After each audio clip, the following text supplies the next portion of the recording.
El tema de este mes se llama la Trinidad y el Discipulado, y es el tema que también hoy voy a tocar, porque cuando hablamos de Trinidad, a veces esa palabra nos parece una palabra bastante complicada, ¿no? Hablar de Trinidad. Por eso es que creo que Dios dispuso las cosas para que el tema número uno de esta serie lo toque Seth. Seth tiene un estilo muy sencillo, ¿no? Pero también bastante profundo. Así que me gustaría, a manera de feedback, que ustedes me digan qué es la Trinidad. O díselo a tu hermano mejor. Seth predicó eso la semana pasada. Entonces, dile a tu hermano qué es la Trinidad.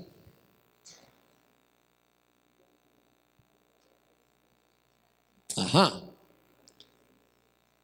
No me lo dejen mal a Seth, por favor, ¿ah? No me lo dejen mal, porque Seth es uno de los mejores maestros que tenemos en la iglesia. De los mejores que tenemos. Por favor, no me lo dejen mal, ¿ah? Ok. ¿Qué tal? ¿En aprietos? Oh, sí, un poco, pastor. Bueno, sí, no te preocupes. La idea de tocar esta doctrina es para tener las palabras, escúchame, las palabras correctas, el uso correcto de los términos, porque es importante. En la Biblia cada palabra fue inspirada por Dios. Entonces, cuando nosotros hablamos de la Trinidad, tenemos que usar palabras correctas, palabras que están dentro de la verdad bíblica. Gracias. Y bueno, aquí está todo lo que dijo Seth. ¿Ok? La Trinidad, la doctrina de la Trinidad. Si tú quieres compartirlo con tu hermano, ahí está. Un solo Dios en tres personas. Ajá. Reivindícate y dile a tu hermano ahora, porque no sé qué le dijiste hace un rato, pero su cara decía que está peor que antes.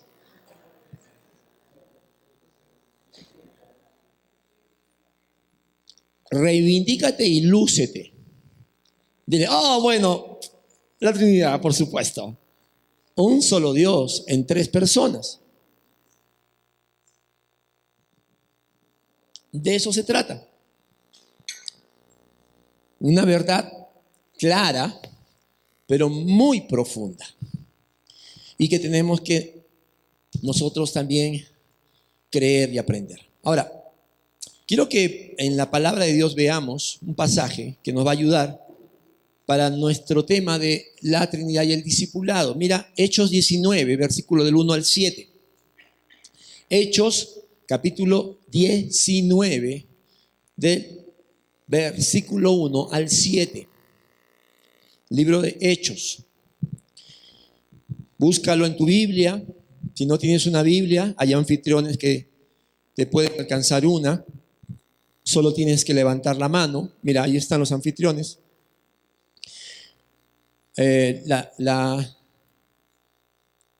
Gracias. La historia en Hechos. Este libro que vamos a leer es importante. Mira, cada libro de la Biblia tiene un tema central, pero tiene un contexto diferente. El tema central de los libros de la Biblia es la obra de salvación de Dios por la humanidad, pero los contextos son diferentes.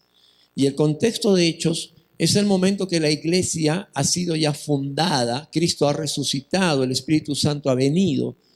Entonces en Hechos 2 vino el Pentecostés y la iglesia empieza entonces a salir, a predicar. Y lo que vamos a leer es lo que se ve el encargo que Dios le dio a Pablo de llevar el evangelio, Judea, Jerusalén, Judea, Samaria y hasta lo último la tierra.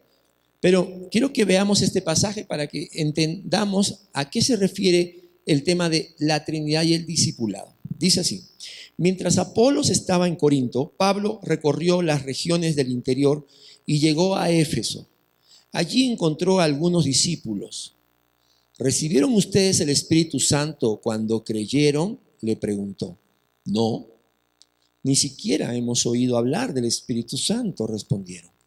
Entonces, ¿qué bautismo recibieron? El bautismo de Juan. Pablo les explicó, el bautismo de Juan no era más que un bautismo de arrepentimiento. Él le decía al pueblo que creyera en el que venía después de él, es decir, en Jesús. Al oír esto, fueron bautizados en el nombre del Señor Jesús. Cuando Pablo les impuso las manos, el Espíritu Santo vino sobre ellos y empezaron a hablar en lenguas y a profetizar. Eran en total unos 12 hombres. El pasaje nos habla de los viajes del apóstol Pablo a diferentes lugares. Él estaba convencido del llamado que Dios le había dado. Y Pablo siempre buscaba lugares estratégicos, ciudades principales. Pero Pablo no hay que estigmatizarlo. No era un hombre fanático, cerrado a su realidad. Él vivía con lo que pasaba a su alrededor. Si bien es cierto, él tenía un llamado, pero él era sensible a las necesidades de las personas. Mira, este grupo con el que Pablo se encontró en Éfeso eran judíos, 12 hombres judíos. Los judíos desde pequeños aprendieron que solo había un Dios.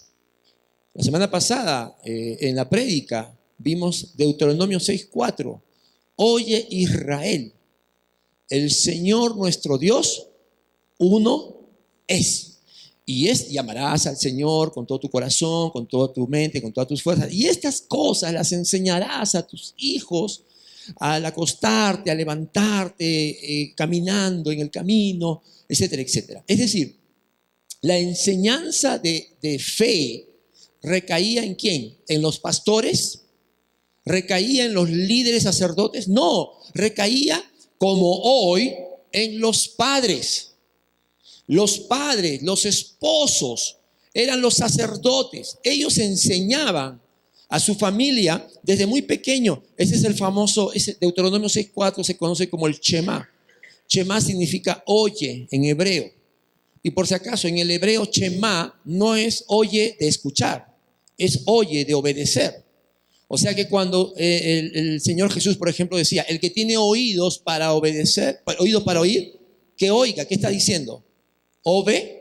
Obedece. Obedece. Entonces, Shema, oye, obedece Israel. El Señor nuestro Dios es solo uno. Entonces, estos 12 hombres crecieron como Pablo, como Apolos, que también lo vemos al inicio, judíos que creían en un solo Dios. Pero en un momento de Dios, llega Cristo. Y Cristo dice que Él es el Hijo de Dios y que Él ha venido a cumplir la voluntad de su Padre. Y Él dice que el que lo ha visto a Él, ha visto al Padre. Entonces eso rompió la religiosidad, rompió el concepto de la religión judía que por cientos de años habían enseñado que solo había un Dios y eso era todo. Pero ahora con Jesucristo viene una revelación que está en la Biblia, ahora lo vamos a ver, que está desde el Génesis, que Dios es uno, pero también son 3 personas. Es un solo Dios. No hay 2 dioses, no hay 3 dioses, es un solo Dios, pero son 3 personas. Y es un misterio, como la semana pasada sé que Seth estuvo afirmando. Entonces, ¿qué hace Pablo cuando encuentra a estos hombres? Mira, lo que Pablo hace es lo que nosotros tenemos que hacer. Porque lo que Pablo hace es 3 cosas. Y es lo que vamos a hacer también en esta mañana en el tema. Número 1, creer en la Trinidad. Número 2, explicar la Trinidad. Y en tercer lugar, defender la Trinidad. Lo tienes en tu hojita. ¿Ok? Repite conmigo. Número 1, cree. creer en la Trinidad. Número 2, explicar la Trinidad. Y tercero, defender la Trinidad. Esas son las tres cosas que vemos en el pasaje y que también vamos hoy día a compartir. Porque no puede ser que Dios nos haya dado la verdad más transformadora para que nos la guardemos, para que solamente lo saquemos el domingo por un par de horas. No puede ser. Tenemos que llevarlo a todo lugar, como Pablo iba a todo lugar. Y toda persona que él encontraba, él veía la necesidad. Y de acuerdo a esa necesidad, entonces compartía la verdad que ellos necesitaban. Hoy vamos a crecer en la verdad. Amén. Dile a tu hermano, hoy vamos a crecer en la verdad. Hoy vamos a mandarnos así una proteína de verdad. ¿Ya? Vamos a crecer porque esta semana un hermano estaba pidiendo oración, consejo, un hermano que amamos mucho. Y él decía, pastor, estoy buscando la paz de Dios. Y yo sé que la voluntad de Dios nos da paz. Y todavía no tengo paz para hacer lo que creo que Dios quiere. Y yo le dije, es que es un error. No, es que tienes que tener paz para recién obedecer. Es al revés. Primero obedece a Dios y vendrá la paz de Dios. Amén. Entonces, tú has venido hoy día, has sacrificado los goles del mundial. ¿Cuántos tienen paz? Quizás no tienes paz. No, algunos dicen, pastor, he dejado grabado el decodificador. Bueno, ya, estás en otro level. Pero primero obedeces a Dios y luego viene la paz de Dios. Porque la Biblia dice, tú guardarás en completa paz a aquel cuyo pensamiento en ti persevera. O sea, la paz de Dios viene producto de la obediencia. Así que has venido, has obedecido al Señor. Tienes paz, paz que Dios te va a dar. Aquí Pablo encuentra a estos 12 hombres. Hombres que habían dado ya un paso diferente para su cultura, porque ellos eran discípulos de Juan el Bautista. Juan el Bautista fue el heraldo de Jesús, fue el que anunciaba al Mesías.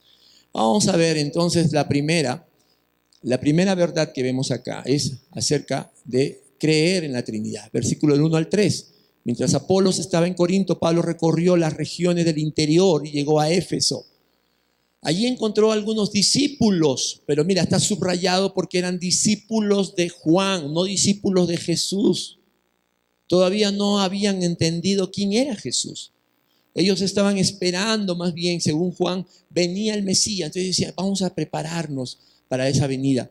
Y le pregunta, ¿recibieron ustedes el Espíritu Santo cuando creyeron? Les preguntó, no, ni siquiera hemos oído hablar del Espíritu Santo, respondieron. Mira, está subrayada la palabra creer y oír, porque la Biblia dice que el creer viene por él, la fe viene por él, y el oír, ¿qué? La palabra de Dios. Mira, quiero que notes eso en tu hojita. La fe viene por el oír la palabra de Dios.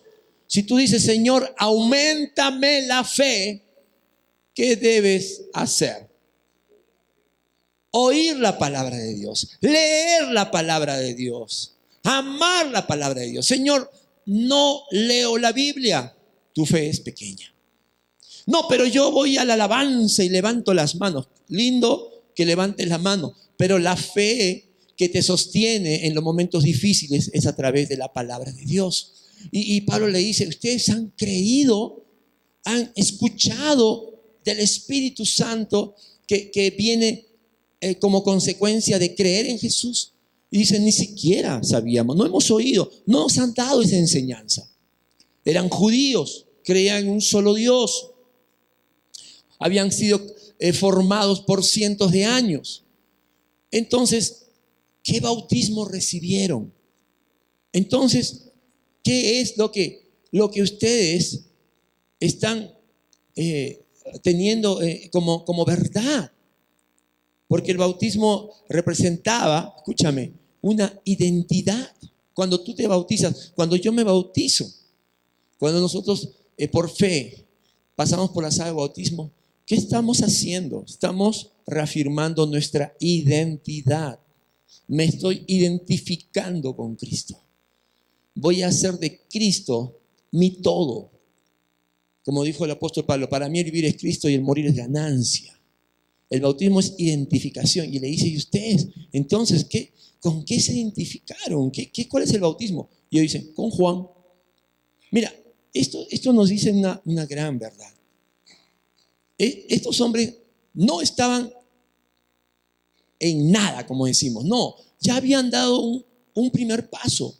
Ya habían dicho, bueno, la religión judía no nos satisface. Vámonos a seguir las enseñanzas de Juan. Ojo, para esto, es interesante, para este momento de la historia, Juan el Bautista ya estaba muerto. Había sido decapitado por Herodes. Y estamos hablando de aproximadamente 35 años después de su muerte. Pero mira cuán impacto hizo este hombre. Cuánto impacto hizo este hombre que aún después de 35 años tenía todavía seguidores que seguían sus enseñanzas. Papá, tú estás haciendo un gran impacto, positivo o negativo, en tus hijos. Cuando tú le muestras tus prioridades, le estás haciendo un buen impacto. Y este hombre dejó su vida, ¿no? Murió por anunciar que venía el Mesías, que era Cristo. Y esto entonces hace que Pablo se dé cuenta y dice, tengo que predicarle de Jesucristo. Tengo que hablarle de que Dios es Padre, Hijo y Espíritu Santo, porque ni siquiera sabían que había Espíritu Santo, ni siquiera entendían, o pensaban que el Espíritu era una fuerza, una energía, como algunos piensan. Y por eso es que no tenemos vidas victoriosas, porque vivimos el cristianismo en nuestras fuerzas. A veces estamos pensando en una religión, el cristianismo como una religión moral. Haz esto, no hagas esto. Vístete así, habla así. Pero eso no es transformación de vida. Eso no es transformación de vida. Estos 12 eran discípulos de Juan. Eran hombres morales, pero todavía no tenían la vida, la salvación que solo Jesús podía darles. Entonces, Pablo, él creía, él ya había entendido quién era Jesús, lo que él vino a hacer, y que el Padre había enviado a su Hijo, y que el Hijo y el Padre nos dan su Espíritu para no tener temor, para poder hablar de Él. Entonces, lo más lógico, como tú y yo, él creía y por lo tanto tenía que explicarle, que es lo que vamos a ver en el segundo punto. Y esto me hace recordar, estoy leyendo al pastor Miguel Núñez, un libro que se llama Transformando Nuestra Nación.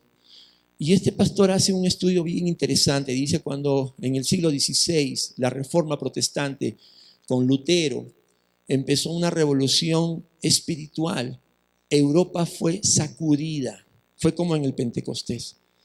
Y no solamente estoy hablando de una revolución espiritual o religiosa, fue sacudida en todos los ámbitos. La cultura, los negocios, el comercio, la política. Los cristianos comenzaron a afectar, transformar su entorno. Y yo leía y comparaba con lo que dicen otros libros y de verdad, a raíz de la reforma, se levantaron universidades, se levantaron organizaciones, se levantaron inclusive hasta movimientos de abolición de la esclavitud que había, por ejemplo, en Estados Unidos, etcétera, etcétera. En Europa se hizo una transformación social. Y este autor dice, luego llegó aquí a Perú, perdón, a Latinoamérica, pero no pasó nada. ¿Por qué? ¿Por qué en Europa la reforma transformó su sociedad, llegando inclusive a las más altas esferas? Y aquí, dice, en Latinoamérica, todo sigue como antes. ¿Y sabes por qué? Es interesante. Lo que pasa es que la transformación, el avivamiento que hubo en el siglo XVI en Europa fue a través de la palabra de Dios. ¿Cuánto dicen amén? Cuando vinieron acá, vinieron los conquistadores, trajeron una religión, la impusieron. Y luego cuando vinieron diferentes movimientos misioneros, la gente a veces iba porque, ay, ¿sabes qué? Este misionero nos habla bonito, nos da cosas, etcétera, etcétera. Pero no había realmente un impacto de la palabra de Dios. No había un impacto en la vida de esa persona. Todo seguía igual. ¿Y qué pasó? Solo se cambiaron de religión.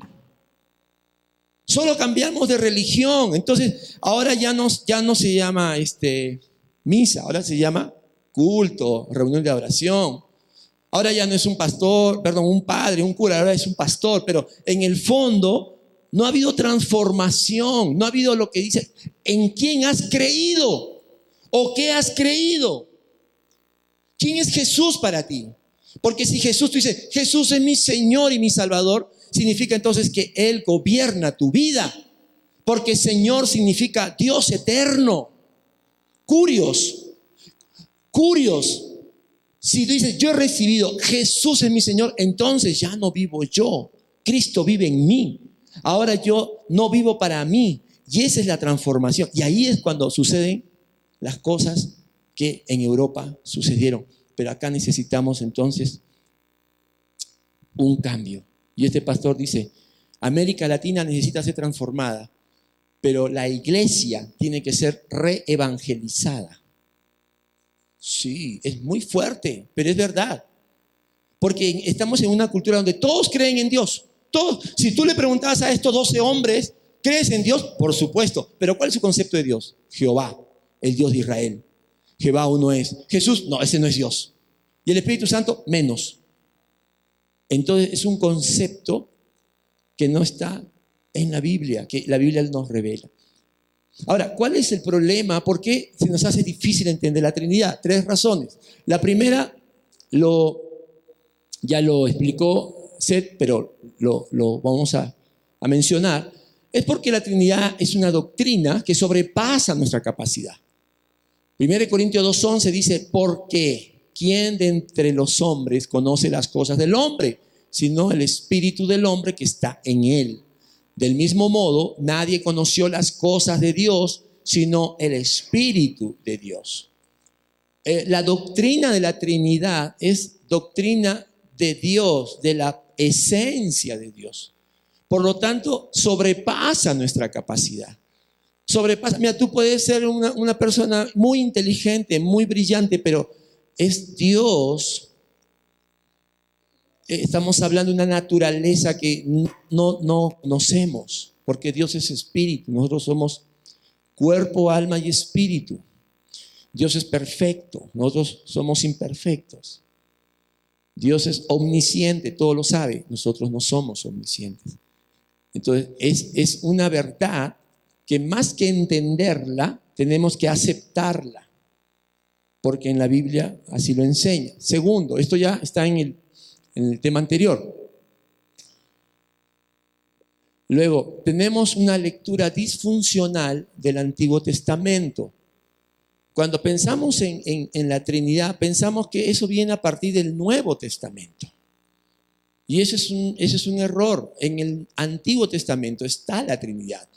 Tenemos que aprender a leer la Trinidad en el Antiguo Testamento.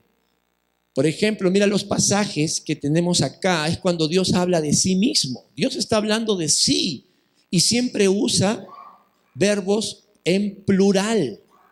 Por ejemplo, Génesis 1:26, cuando después que había hecho todo lo creado, animales, plantas, etcétera, etcétera, dice hagamos, no dice voy a hacer, hagamos al ser humano a nuestra imagen y semejanza. ¿Con quién está hablando Dios? No puede ser que está hablando con los ángeles, porque los ángeles no crean, solo Dios es creador, amén. Y ahí dice hagamos. Solo la palabra hacer en el hebreo bará, que es lo que se repite en todo el capítulo 1, ¿no? Y Dios creó o Dios hizo, solo se usa en la persona de Dios. Bará es crear de la nada. Y Dios dice acá, hagamos. Está hablando el Padre con el Hijo y el Espíritu. Luego, cuando Adán y Eva ya desobedecieron a Dios, Génesis 3:22, Dios dice, el hombre ha venido a ser como uno de nosotros, conocedor del bien y del mal. Está hablando la Trinidad. Y luego cuando pasan las generaciones y quieren construir la torre de Babel para llegar a ser y tener más gloria que Dios, llegar a ser más altos que Dios, Génesis 11:17, Dios dice, ahora pues descendamos y confundamos allí su lengua para que ninguno entienda el habla de su compañero. Tenemos que aprender a leer la Trinidad en el Antiguo Testamento. Cuando también Isaías estaba sirviendo a Dios y ahí tiene la visión celestial, la revelación de Dios. En Isaías 6:8, él dice, después oí la voz del Señor, la voz del Dios de Israel, la voz del Dios omnipotente. En Isaías, el Señor es el Señor Todopoderoso. ¿Y qué decía este Señor? ¿A quién enviaré? Singular. ¿Y quién irá por nosotros? Plural. Este es un verbo trinitario, porque ¿qué es la Trinidad? ¿Te acuerdas? Un Dios en tres personas. ¿A quién enviaré? Está hablando un Dios. ¿Y quién irá por nosotros? Tres personas. Por eso el Señor Jesús dijo en Juan 5:39 y 40, es ahí, escudriñad las Escrituras porque a vosotros os parece que en ellas tenéis la vida eterna. Y ellas son las que dan testimonio de mí. Porque si creyerais a Moisés, me creeríais a mí. Porque de mí escribió él. Es decir, Jesús le dice a los judíos de su época, a los grandes maestros, ustedes cuando leen la Biblia, parece que no se han dado cuenta que Moisés escribió de mí. Yo estuve allí. Y por eso, hermano, esto nos lleva a una primera respuesta. Lee tu Biblia, pero léela viendo la Trinidad. Por ejemplo, esta semana vas a leer, yo te animo a que leas Proverbios 8. ¿Sabes por qué? Porque en Proverbios 8 el Espíritu Santo está hablando de cómo Él participó en la creación junto con Dios. El proverbio se conoce como el proverbio de la excelencia de la sabiduría. Y dice, yo soy la sabiduría. Está hablando el Espíritu Santo. Entonces, tenemos que tener una lectura diferente. También, en tercer lugar,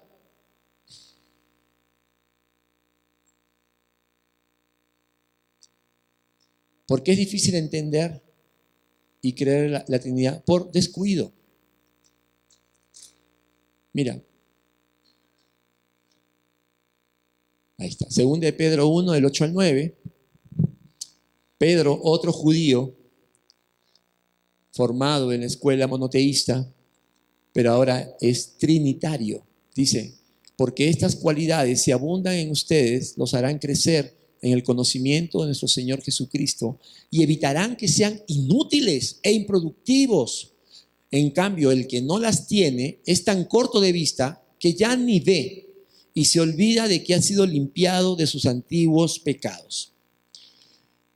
Los versículos 5, 6 y 7 de este pasaje dice que debemos añadir a la fe virtud, a la virtud conocimiento, y luego añadirle más entendimiento también dice. Es decir, de que el cristiano no debe conformarse con lo que ya sabe.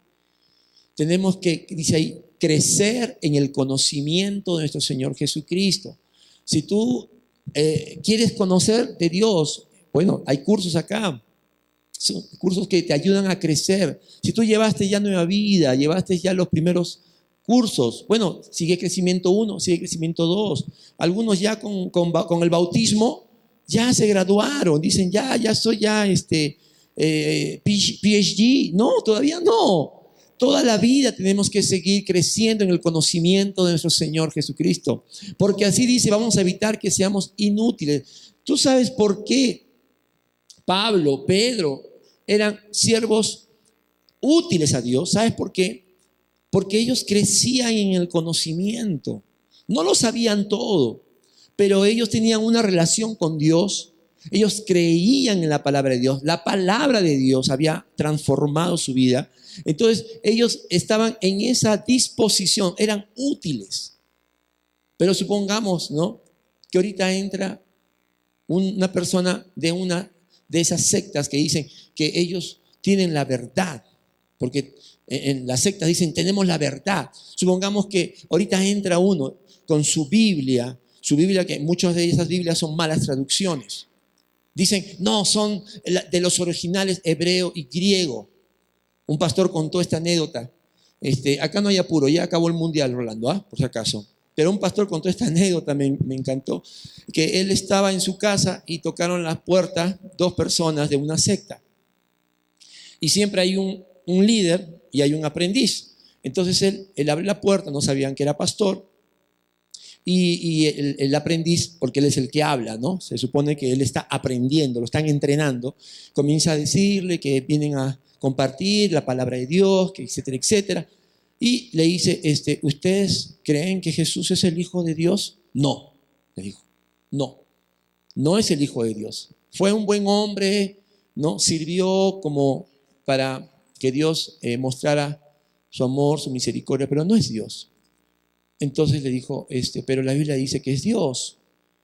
Y en su Biblia le muestra Juan 1:1, que dice que en el principio era el Verbo, y el Verbo estaba con Dios, y el Verbo era Dios. Entonces ahí el líder, ¿no?, ya cuando vio que el aprendiz estaba en apuro, entonces, permiso, le dice, el líder. Y le dice al pastor, es que esa traducción está mala. Nosotros tenemos la verdad. Y la verdad está en nuestra Biblia, porque la Biblia de esa secta, de los testigos de Jehová, es una Biblia transgiversada. Entonces el pastor le dijo, yo no sabía. Sí, nosotros tenemos los originales. Y esta es una Biblia verdadera, le dice. La de ustedes es falsa. Entonces el pastor dijo, un ratito, por favor. Se fue a su biblioteca, como todo buen pastor tenía su Biblia en griego, y sacó su Biblia en griego. Y le dijo, acá está la Biblia en griego, en el idioma original. Por favor, léamelo y explíqueme. Y el líder dijo, es que yo no sé griego. Hey, usted acaba de decirme que... Y el líder, no, pero es que, no, usted me dijo que lo habían sacado del griego. Y el pastor le dijo, yo sé griego, explíqueme. Entonces, ya cuando vio que el líder no tenía respuesta, le habló al aprendiz. Escúchame, porque él tiene mucha razón. Hay gente como el aprendiz, como los 12 de Juan el Bautista, que tienen una búsqueda sincera, pero están en lugares equivocados. Amén. Y no hay que ser con ellos críticos, sino hay que ayudarles. Entonces, él ya no le habló al líder, sino le habló al aprendiz y le dijo, date cuenta que el que dice que sabe, te está mintiendo. Así que busca la verdad. Y yo te pregunto, si entrara ahorita uno de esas personas y te dijera, no creo en la Trinidad, ¿quién le refutaría? Todos podremos refutarle. El objetivo de esta serie es que tú puedas refutarle con la palabra de Dios. Amén. Entonces no hay que descuidarnos.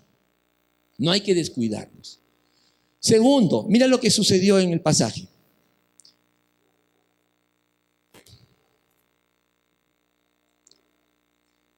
Versículo 4 al 7. Pablo les explicó. Hemos dicho que esta mañana tenemos que creer en la Trinidad y tenemos que explicar la Trinidad. Como Pablo lo creía, podía explicarlo. Tú puedes explicar quién es Dios si crees en Dios. Si no crees, no has puesto todavía tu voluntad, no puedes ayudar a nadie. Como dicen, un ciego no puede guiar a otro ciego. Entonces Pablo les explicó, el bautismo de Juan no era más que un bautismo de arrepentimiento. O sea, les explica que lo que Juan hizo fue preparar a la gente para la venida de Jesús. Juan decía, arrepentíos porque el reino de Dios está cerca. Ya viene Cristo, ya viene el Mesías. Los tiempos están ya señalados. Entonces el bautismo era mirando hacia el futuro, mirando hacia la venida del Mesías. Él le decía al pueblo que creyera en el que venía después de él, es decir, en Jesús. Le comienza a hablar de Jesús. Le dice, ustedes tienen que poner su mirada en Jesús. ¿Qué pasó? A ver si nos ayudas. Bueno, abre tu Biblia, Rolando, a ver si le ayudas a Jessica. Mira el pasaje. No nos perdamos de la lectura. Hechos 19 dice: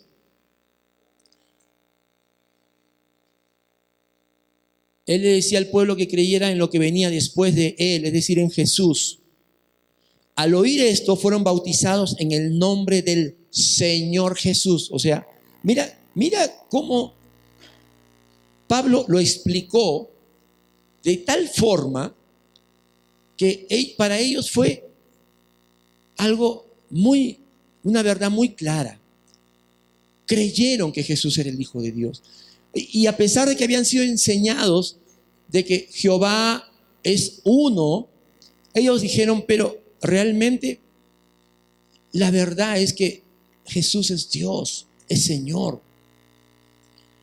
Y dice, y cuando Pablo les impuso las manos, versículo 6, el Espíritu Santo vino sobre ellos.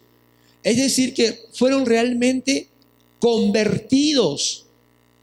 Porque una cosa es que tú sepas la verdad, otra cosa es que tú la creas y realmente la aceptes en tu corazón.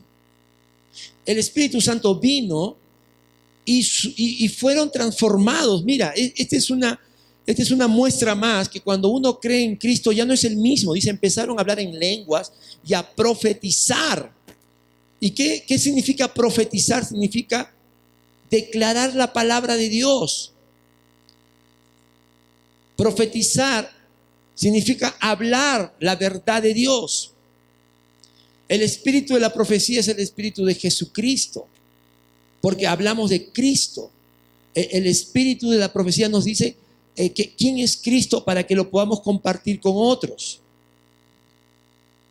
Todos los creyentes estamos llamados a profetizar.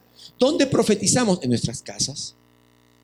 Compartimos con nuestra familia. Cuando tú estás diciendo, mira, esta verdad hoy aprendí, Dios es 3 personas, un solo Dios. Estás profetizando. Estás declarando la verdad de Dios.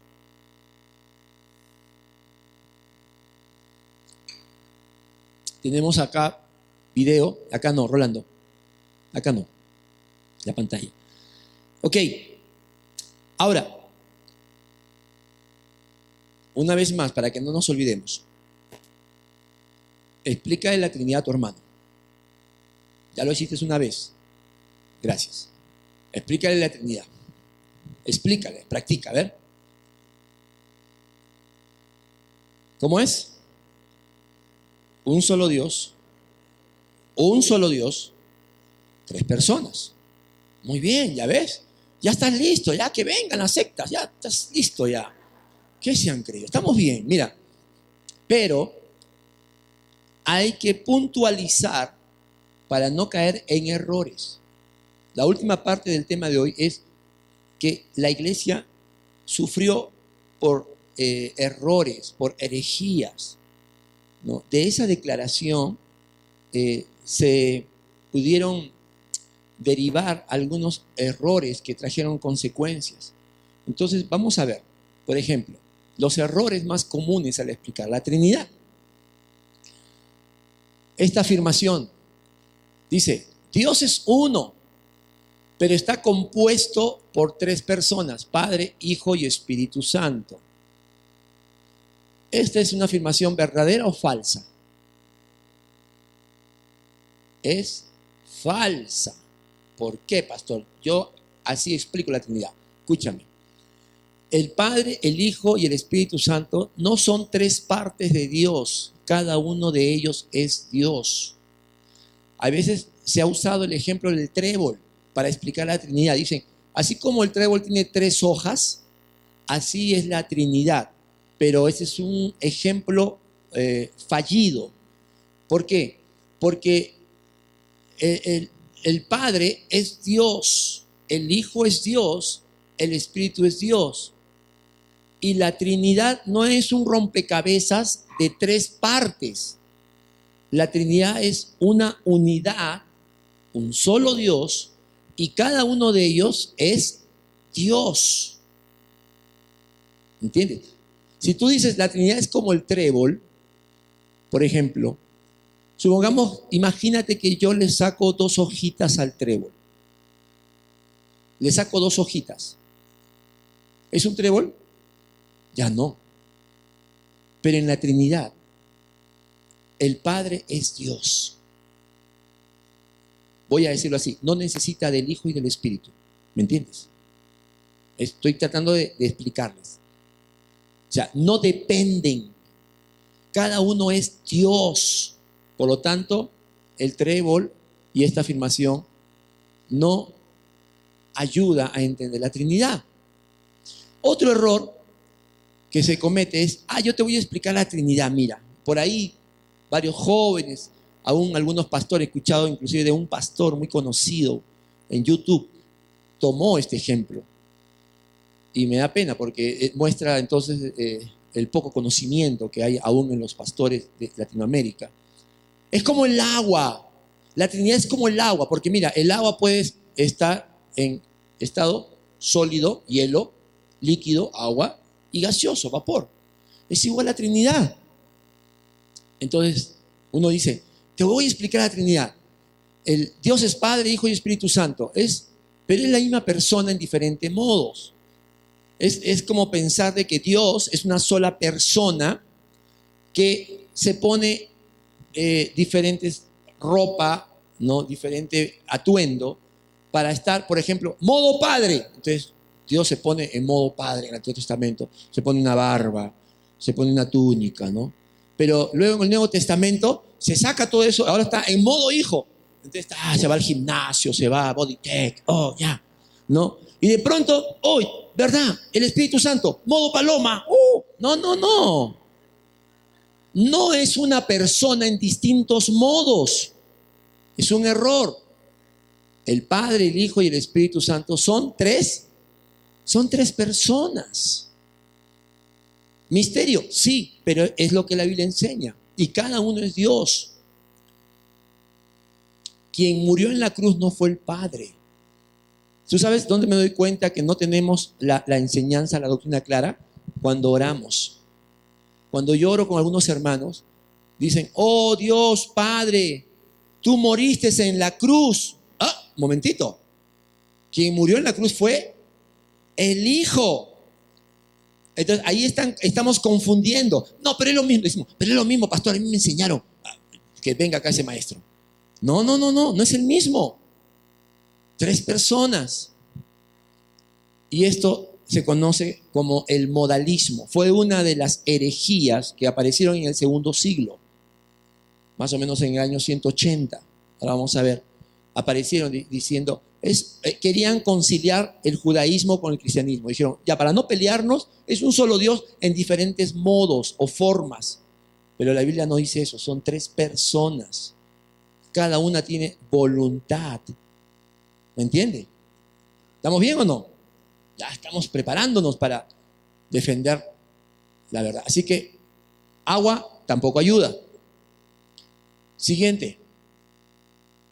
Mira, uno dice, pastor, pero si es tan fácil, ¿por qué la gente se complica? Dios es Padre, Hijo y Espíritu, por lo tanto son 3 dioses. Ya, fuiste peor todavía. Politeísta terminaste siendo. No son 3 dioses. Acuérdate que la Trinidad, un solo Dios, 3 personas. Entonces, esto se conoce como triteísmo, 3 dioses, los mormones. Los mormones creen en 3 dioses y que todos nosotros también vamos a ser dioses.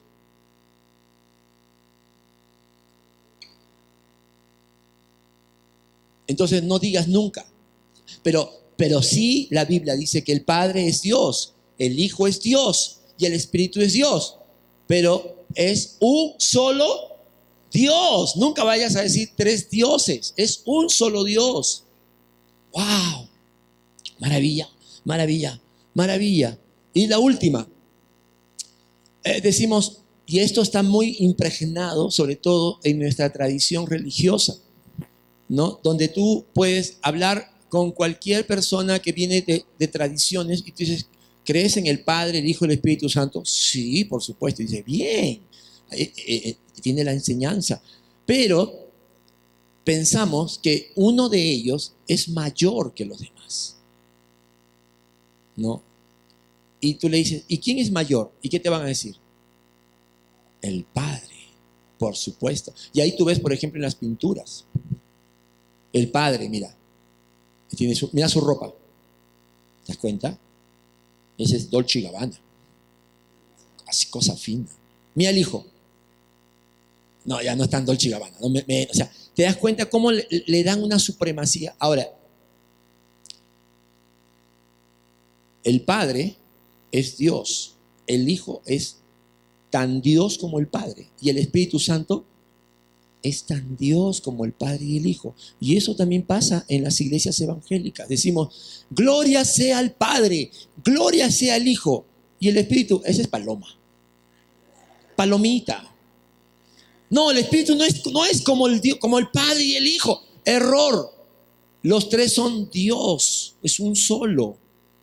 Y por eso que hay cristianos que viven una vida moral, no viven la vida del Espíritu, porque no saben que el Espíritu de Dios mora en ti. Y donde está el Espíritu de Dios hay libertad. Entonces ya tú estás libre de caer en pecado. Cuando Cristo vino a tu vida, el Espíritu Santo vino. Tú eres morada del Espíritu Santo. Rompió las cadenas del pecado. Por lo tanto, ya no tienes que seguir pecando. Pero decimos, no, yo todavía soy débil. Todavía no puedo. Me gana la tentación. Estoy confundido. No has entendido entonces que el Espíritu Santo es Dios. Eso se llama monolatría. Como los incas. Los incas eran monolátricos. Tenían diferentes dioses, pero uno era el superior. Así no se explica la Trinidad, tampoco. Los tres son iguales. Ahora, el Hijo se sujeta al Padre, eso lo vemos en la Biblia. Él dice, yo no he venido a hacer mi voluntad, sino la voluntad de mi Padre. Pero no porque sea menos Dios, sino ¿sabes por qué se sujeta? Por amor. Es como en la familia. ¿Quién vale más? ¿El esposo o la esposa? El esposo dice, no, pues por favor. A ver, comenzamos. Diapositiva número 1. Dice, hagamos al hombre a nuestra imagen, varón y hembra los creó.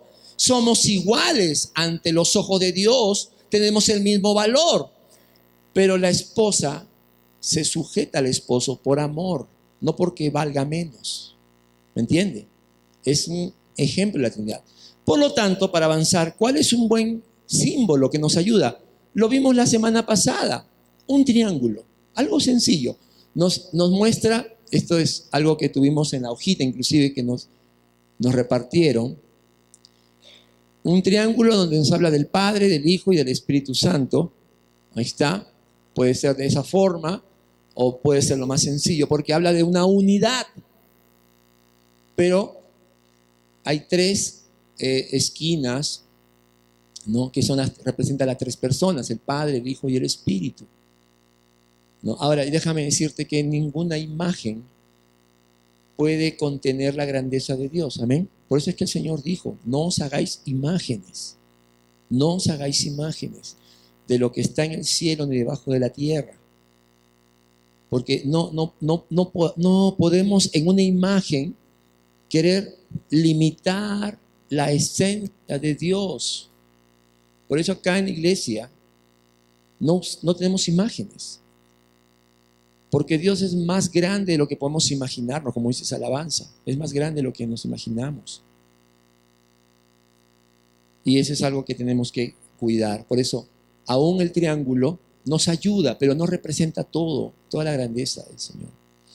Tercer y último punto. Mira, versículo 8 en adelante. Dice, Pablo entró en la sinagoga y habló allí con toda valentía durante 3 meses. Discutía acerca del reino de Dios tratando de convencerlos, pero algunos se negaron obstinadamente a creer, lo primero que hay que hacer. Ante la congregación hablaban mal del camino. Así que Pablo se alejó de ellos y formó un grupo aparte con los discípulos y a diario defendía en la escuela de Tirano. Y esto continuó por espacio de 2 años, de modo que todos los judíos y los griegos que vivían en la provincia de Asia llegaron a escuchar la palabra del Señor.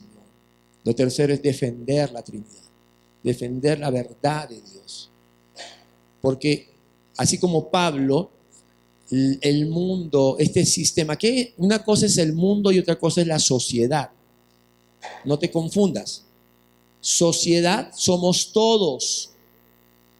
Mundo es el sistema de creencias que se opone a la palabra de Dios. Amén. Entonces, cuando hablamos de mundo, no estamos hablando de sociedad, porque sociedad somos todos. Estamos hablando de ese sistema de creencias que se opone, ¿no? Que dice, por ejemplo, como tú te sientas, eso es lo que vale, ¿no? Hazlo. Hedonismo. El mundo dice, mira, a ti no te pueden encasillar. Nadie puede coactar tu libertad. Ese es mundo. La Biblia dice que todo me es lícito, pero no todo me conviene. Y así.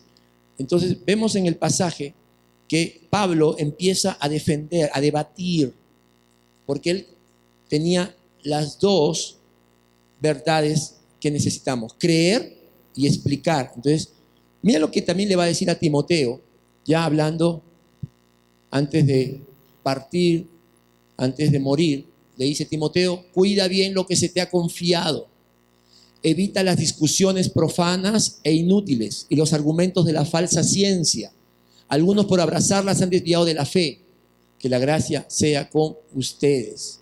Ya en el tiempo de Timoteo empezó el gnosticismo. Eso es lo que dice, en griego dice falsa ciencia, dice gnosis.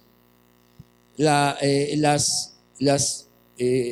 religiones de Medio Oriente son religiones con mucha influencia del gnosticismo, porque el gnosticismo dice que todo lo material es malo, solo lo espiritual es puro. Entonces ustedes ven ahí esas religiones que hacen meditación trascendental. Los masones es una logia, es una religión gnóstica. Nueva Acrópolis también es escuela gnóstica. Acá en Arequipa tenemos un local, creo. En Lima hay varios. Entonces, esto no viene de ahora, eso viene desde la época de Pablo y Timoteo. Es la falsa ciencia. En donde dice, algunos creyentes, ¿no? Por escucharla, por entrar en discusiones, ¿no? Se han desviado, han terminado siendo desviados de la verdadera fe. Y esto vamos viendo, mira, cómo defendió la iglesia, cómo defendió el cuerpo de Cristo, la verdad de la Trinidad. Vamos a hacer un repaso histórico para terminar y para que te des cuenta que nosotros seguimos haciendo la historia. Número 1, en el siglo III, estoy hablando más o menos en el 220, ya empezó, por ejemplo, a aparecer herejías, como vimos, acerca de Jesús, que no era el Hijo de Dios, acerca de que el Espíritu Santo tampoco era verdadero Dios.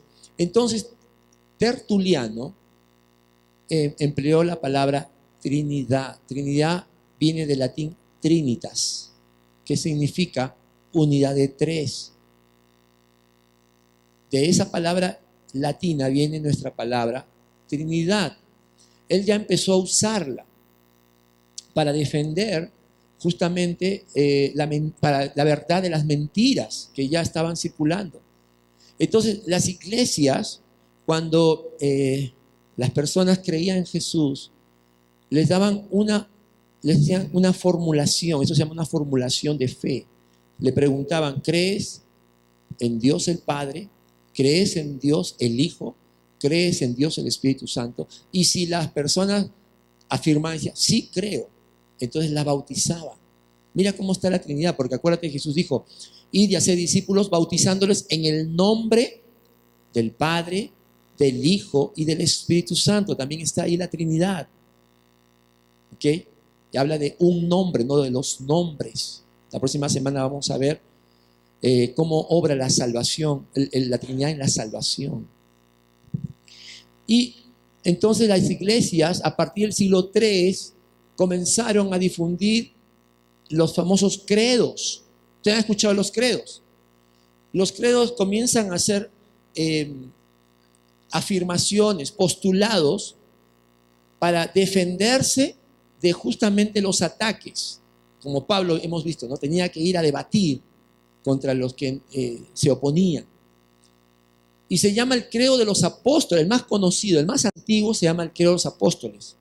Pero no fue escrito por los apóstoles, sino que fue un resumen que las iglesias hicieron de las enseñanzas que los apóstoles escribieron. Por ejemplo, el apóstol Juan, el apóstol Pablo, el apóstol Pedro. Entonces ellos se tomaron el trabajo de, ya teniendo ya toda la Biblia completa, porque para este siglo ya la Biblia ya estaba completa, el canon ya se estaba cerrando.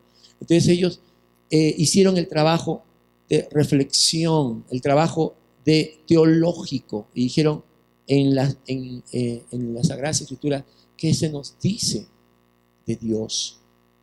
Y resultado de eso es el credo que muchos conocemos. Acá tenemos el credo. Esto era una afirmación de fe que las iglesias pequeñas en casas lo recitaban como para, así como el Shema, ¿se acuerdan? Deuteronomio 6:4, y estas cosas las repetirás a tus hijos, ¿no? Ellos ya no repetían el Shema, ahora repetían el credo. Y decía, creo en Dios, Padre Todopoderoso, Creador del cielo y de la tierra, y en Jesucristo, su único Hijo, nuestro Señor.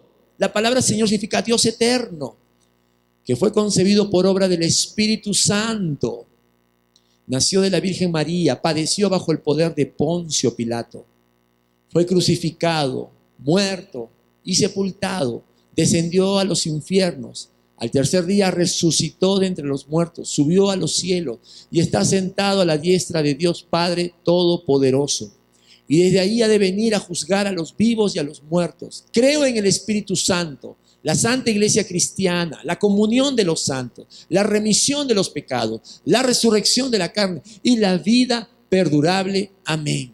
Y los padres y las mamás y los hijos aprendían el credo. Ya no era el Shema, ahora el credo. En cada familia cristiana se repetía, esta es la verdad, esta es nuestra fe, este es nuestro Dios, un Dios en 3 personas.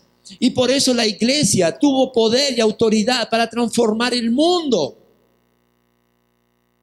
Pero ahora que somos una sociedad occidental cristianizada, no estamos discipulando a nuestra familia. En el retiro que estuvimos en la semana pasada, o esta semana que ya pasó, el pastor contó el testimonio. Él en su iglesia tiene una frase, un lema que lo ha puesto para que toda la iglesia entienda su visión. Y esta frase dice, discípulos hacen discípulos. Y él les dice, tenemos que hacer discípulos, tenemos que discipular a nuestra familia, a nuestros amigos en el trabajo, etcétera, etcétera. Y un día él decidió reunirse con los hijos de los hermanos. Me ha dado una buena idea. ¿Qué pasaría si un día dice, Pastor Arcayo quiere hablar conmigo, mamá? Y él lo hizo, se reunió con los hijos de los hermanos, sin papás. Y les preguntó, ¿ustedes leen la Biblia con sus padres? Y ellos le dijeron, no, papá no tiene tiempo. Papá está ocupado viendo el mundial. Es mentira, eso lo he dicho yo. Está muy ocupado. Leo le preguntó, la segunda pregunta fue, ¿ustedes adoran junto con sus padres en casa? No, no adoramos. Adoramos en la iglesia, no en casa. Y la tercera pregunta que le dijo fue, ¿Ustedes confiesan sus pecados a Dios con sus padres? ¿Les han enseñado a sus papás cómo se confiesa? ¿Se han sentado con sus hijos, con ustedes y les han dicho, mira, así se ora, así se pide perdón, así se confiesa? No se dice, perdóname Señor, amén. No, no, no, no. Le han enseñado y los niños dijeron, no nos han enseñado a confesar nuestros pecados. Siguiente domingo el pastor agarró y dijo, mi corazón está dolido. Porque tenemos una frase que dice, discípulos hacen discípulos. Pero en nuestra iglesia, hipócritas no pueden hacer discípulos. A mí me chocó mucho. Porque si yo no estoy viviendo lo que yo creo, soy un hipócrita. Soy un hipócrita. Soy levadura. Y lo que Jesús más odiaba era la levadura, la apariencia. Por eso maldijo la higuera. Y si nosotros queremos hacer discípulos, ¿qué tenemos que ser? Verdaderos discípulos. Tienes que discipular a tu casa, a tu familia. Tienes que, este credo no salva, este credo no salva. Lo que salva es la fe puesta en Jesucristo. Pero tienes que defender la verdad de Dios. Número 1, creyendo. Número 2, explicando. Y por eso, en el siglo IV, apareció Arrio. Arrio fue un presbítero de Egipto, Alejandría. Él negó que Jesús era el Hijo de Dios. Él negó que haya sido un Dios encarnado. Y en el año 320, el sínodo de Alejandría lo declaró hereje y lo excomulgó. Y los testigos de Jehová son arrianos. Pero mucha gente cree que ellos tienen la verdad. Pero ¿qué le dijo Pablo a Timoteo? Cuida lo que se te ha encomendado. Y quienes deben ayudar a esas personas que quizás con una buena intención están buscando la verdad, pero en lugares equivocados, somos nosotros, hermanos. Este tema de la Trinidad no es un tema sencillo, pero es la verdad de Dios que tenemos que creer, enseñar y defender. Vamos a orar.